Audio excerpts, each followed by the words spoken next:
গতকালকে তামিম ইকবাল অসুস্থ হওয়ার পর মাত্র 1 ঘন্টার মধ্যে আমাদের দেশের হাসপাতালে আমাদের দেশের ডাক্তাররা যেভাবে তাকে সুস্থ করে তুললো, তার হার্টের সাথে সাথে রিং পরালো, আমি এটা দেখে বুঝলাম যে আসলে আমাদের দেশেও কিন্তু উন্নত মানের চিকিৎসা দেওয়া সম্ভব।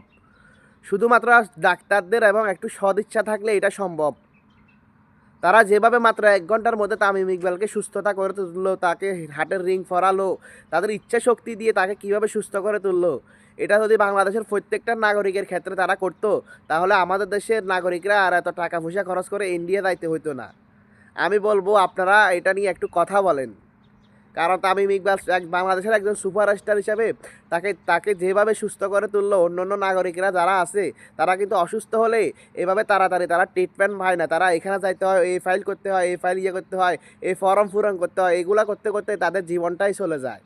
আমার কথার সাথে আপনারা একমত কিনা অবশ্যই আপনারা কমেন্টস করে জানাবেন এবং ভালো লাগলে অবশ্যই ভিডিওটা শেয়ার করে দিবেন।